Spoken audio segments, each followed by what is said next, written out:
What's up, everybody? Welcome back to the channel today for another review because Amaya and I, long overdue, we're here to jump into the review of the new film, I Want to Dance with Somebody, coming to theaters December 23rd. Now, I want to, couple of disclaimers really quick here.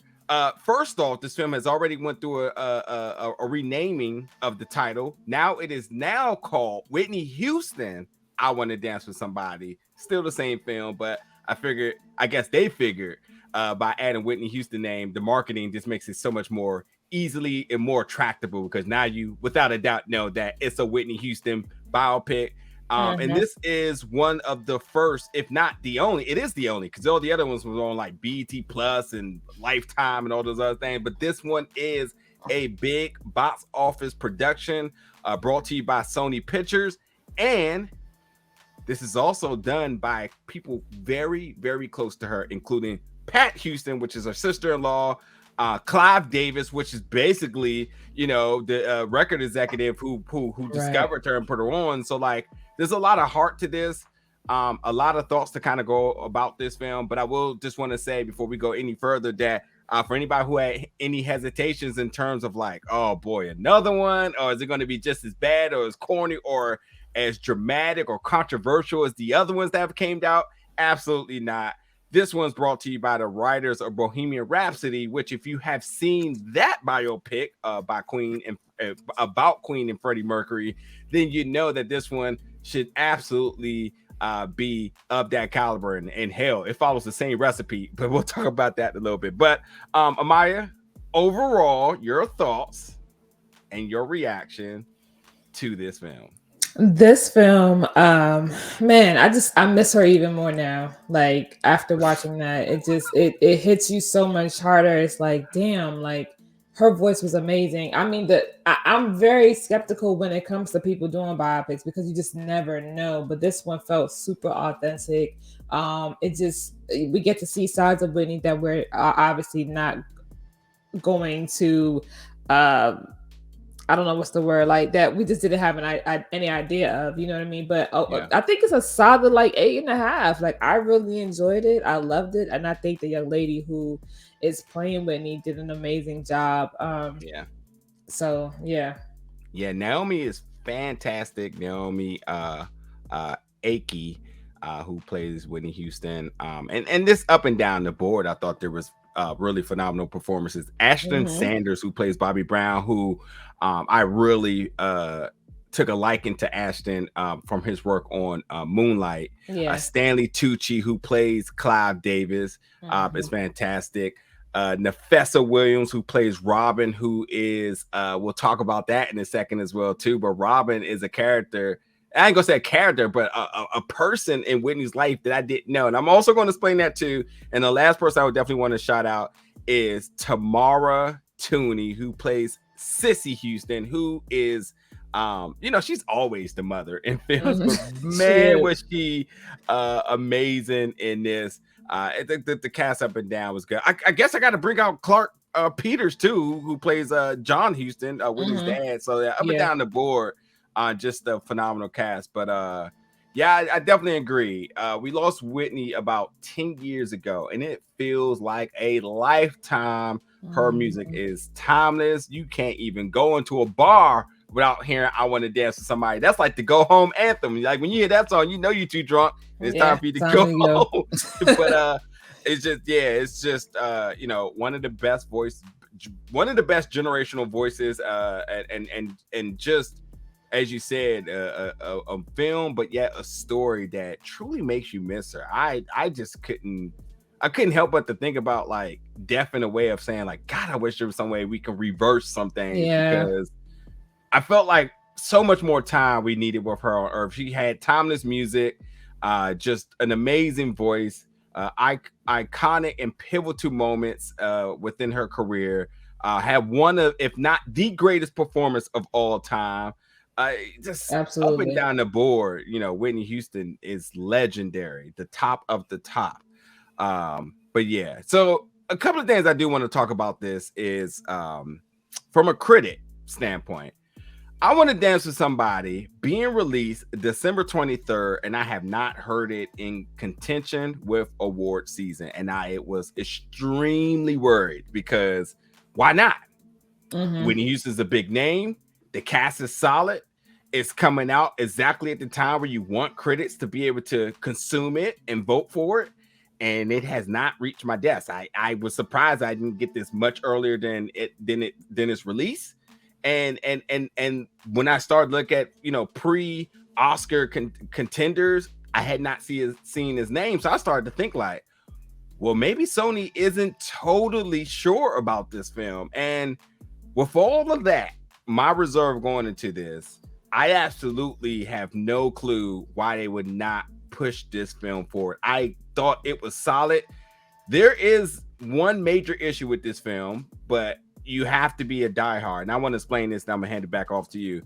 Now, me coming up in the generation I came up, I saw all of Whitney Houston. There was plenty of moments in this film that I remember as a kid, watching my family, sitting around, because when she came on, the whole room, the house stopped. Yeah, you're watching Whitney. But I didn't have like the wherewithal or even the knowledge to know all of the other things that were kind of going on around her.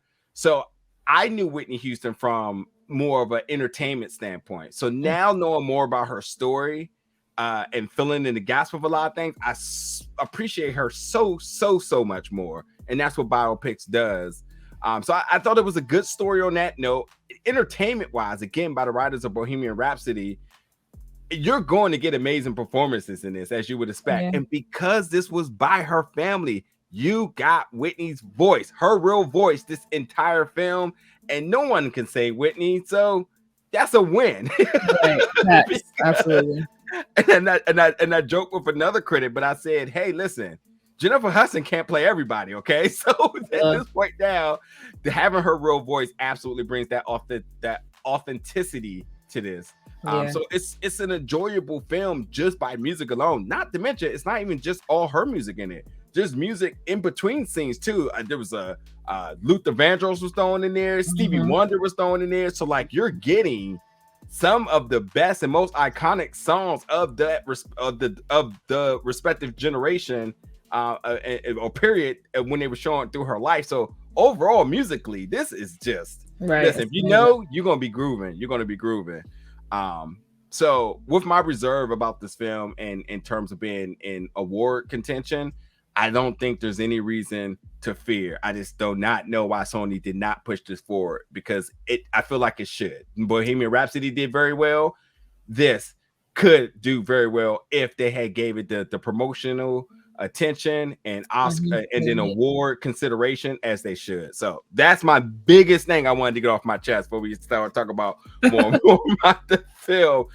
If any, was there any particular parts of the film? Oh, I'm sorry, I forgot to clear this up. For any folks who are big Whitney Houston fans, you're going to also notice some discrepancy in the timeline. That's how all biopics are. Bohemian Rhapsody was the same thing. This is well too. Things are not happening in the order they really happen. It's okay. It's a film. The information is authentic. It just may not be happening in the right order. Again, if her family's involved, then you can imagine all this comes from a good source, but you still got to do a film. So things are kind of shuffled around a little bit. So there's that. But yeah, to you, I was going to say, if there's anything, anything that you didn't like or anything else you want to kind of spotlight, what would it be? I don't think there was anything I didn't like in particular, but like I said earlier, I think there were just some things that we learned, about her parents, about her love life, all the things that we didn't necessarily get to see. And especially still because when we were getting to know Whitney, we were still very young, I would say. So, I don't think that we understood, like you said earlier, all of what was happening, but to see this really gives you a more full, it's like getting your plate full. It's like finally all the missing piece that you didn't know you needed, you have it now. So I mean, for me, I don't really have anything that I think that I would change. I think they did pretty good. Yeah, I think one thing about her music is it did touch a lot of folks, but it's not just about the number of folks it touched, but how it touched. And this film absolutely makes you feel something in the soul, because that's just how powerful her music was. I thought another thing about this that was really enlightening was Bobby Brown. And the thing about Bobby Brown is that, when the other films came out, there was a lot of like chit chatter about who's blaming who, about the tragic day of her accidental death by by drug usage. And I think this film really did highlight exactly how they felt the addiction was introduced to her life. And that's why I'll just leave it at that. I won't actually spoil that. But I think that in terms of Bobby Brown and in terms of the introduction to drugs in her life, I think this film absolutely clears it up and definitively gives an answer as to what. Because as you know, for years, everybody's blaming Bobby Brown. And while this was not really a film about Bobby Brown, was not really a film about too much about her drug addiction, not too much about her family situation, I think it does give a little bit of a light into what Bobby Brown had to deal with in terms of the media after his ass the entire time. That's true. But yeah, you mentioned like the things we learned about her. I mean, I think this goes without being said, but all she wanted to do was sing. She was in a household that was an abusive household, but most Black people came from these type of household settings. We got to understand her relationship with Robin, something I knew nothing about. Zero. So this was all like, wow. Yeah. And like Nefessa as playing Robin, I love the chemistry. I love the swag of Robin. It's just so much. I did not know. I just was like, wow. Man, I could definitely gotta look up Robin and see if Robin's still around, because Robin is such a positive person in her life in so many different stages. And granted, I did hear chatters of Whitney Houston's sexuality when I was younger. And to be completely sensitive about this, it felt like more of a slander outside of a justification of if it's really true. And that's kind of how like the community was at the time, the Black community, in terms of just throwing out things about folks, but don't really have concrete evidence. So I wasn't sure, was it actually true or was it a slander? And come to find out, like, no, there's actually is some like ground to this, and folks were picking up on that. So it was interesting. I love Clive, like understanding more about his involvement with her, his relationship. It is a beautiful story arc between the two of them. I'm also not going to give that away, but their business to best friend to a mentorship relationship that kind of grew about is completely beautiful. Most record executive and managers, especially in this era, took advantage of these Black artists. Absolutely, 110%. He was not one. I loved it. I guess another big part in her story, and I'll throw it to you and let you tell you what you think. Talk about the community. How the Black folks said she wasn't Black enough. What was your thoughts about how they handled this? I was very surprised at that, because I was very, very surprised, because when you think of Whitney, the soul that she embodies, there's no other way than to consider her Black. So I'm like, what the like in my head, I'm like, people really thought this. Like, that's crazy to me. Like, for somebody to be who can transcend through time, right? Like, for her voice to have the strength that it has, and she still has to battle with whether or not she's good enough to be Black or be white. You know what I mean? Like, that's crazy to me. Like, she's Black. She's and I love what she says, in reference to like, I'm just who I am. So to me, it's like, how can you guys even think this? Like, what? Like, of all people to even have to question anybody, you questioning Whitney? It's like, I wanted to find those people individually, like, getting in my mind, like, how dare you disrespect the Queen like that? Like, you're crazy. Yeah. I was thoroughly surprised about that too. I was just like, kind of like, wow. But yeah, the ignorance in the Black community at times, man, is just, and speaking of that, I mean, again, we've seen, from Whitney being, Whitney to Nippy to Whitney, because she wasn't Black enough. I mean, we've seen all the different moments of her career and her life, from,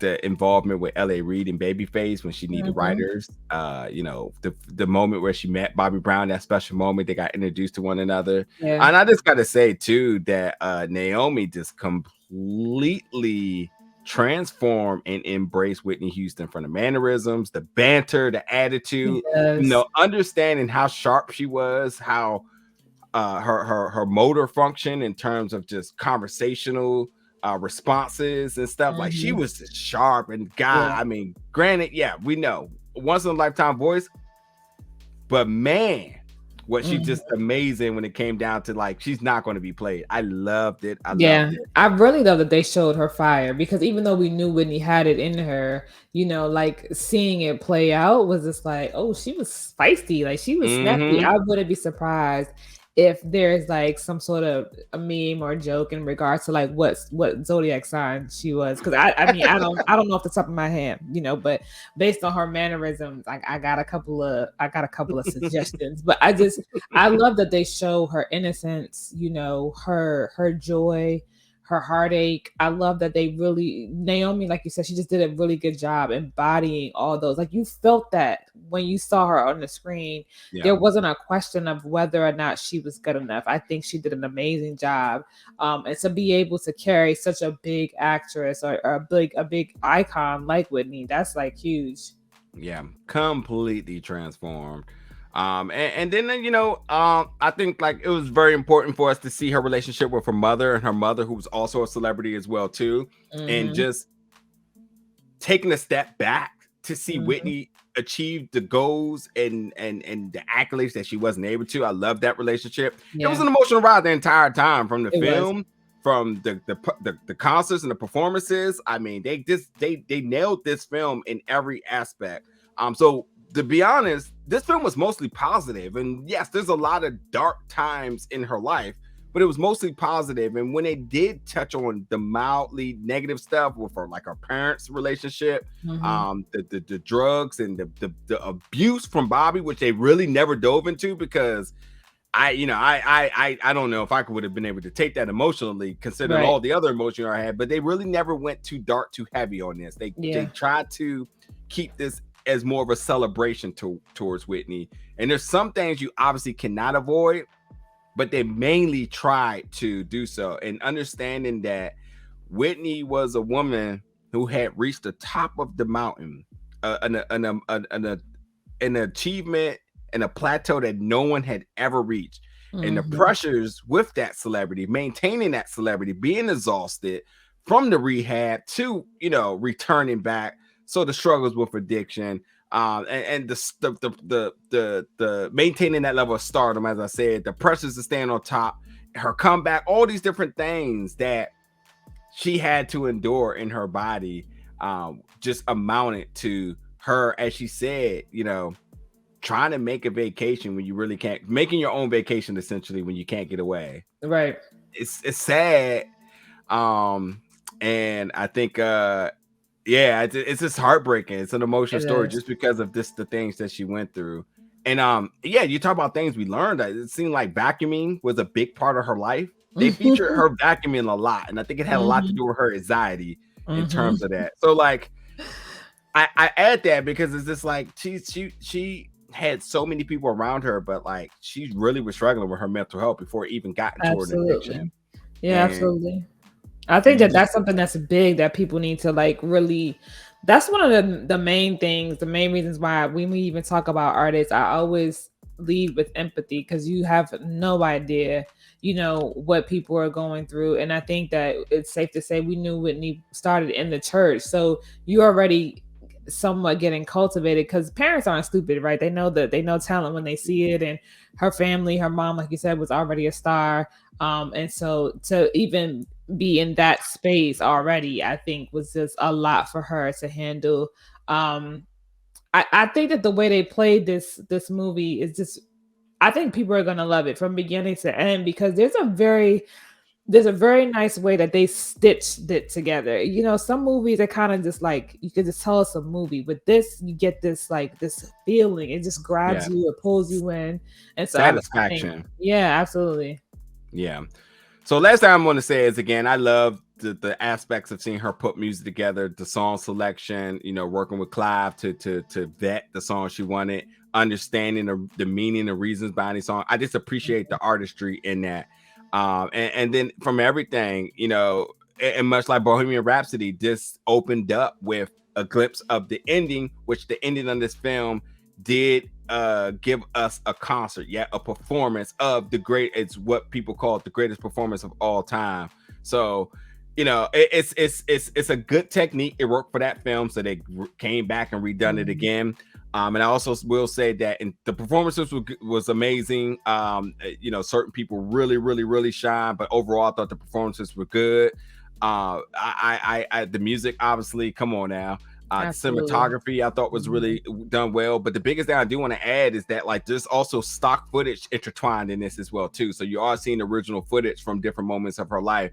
One being her performance at the Oprah show, obviously her performance at the greatest performance as I mentioned. I forget, and then Super Bowl obviously as well too. So they really intertwined it in a way that really brings that extra level of authenticity to this. Right. To then end the film with the credits also showing you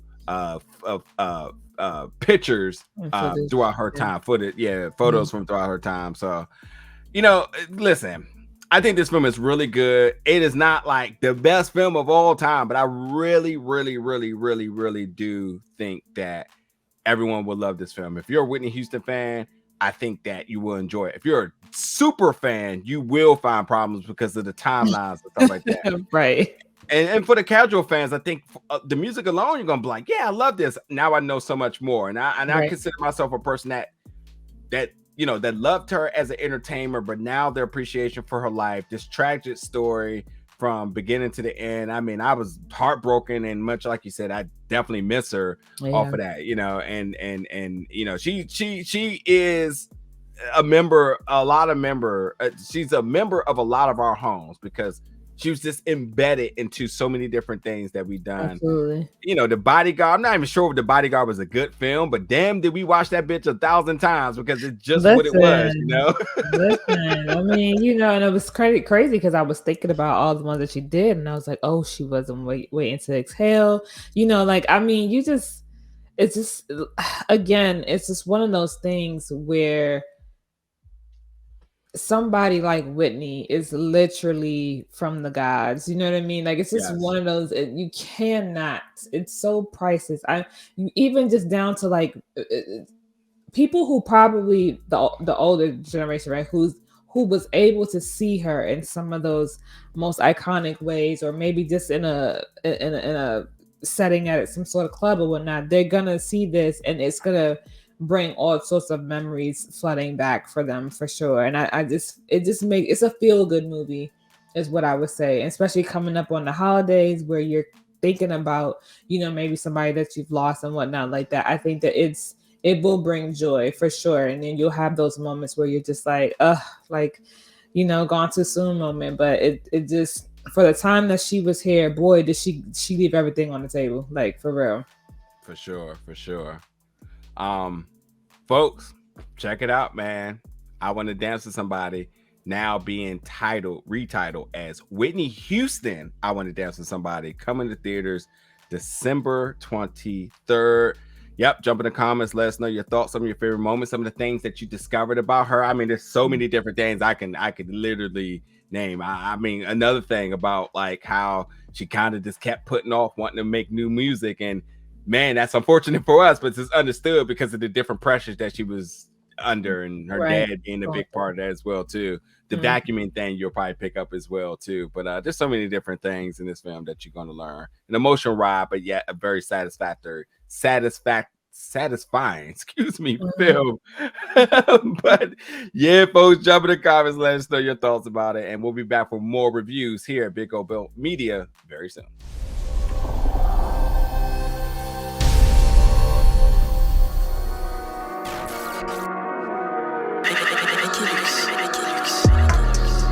Big O Bell.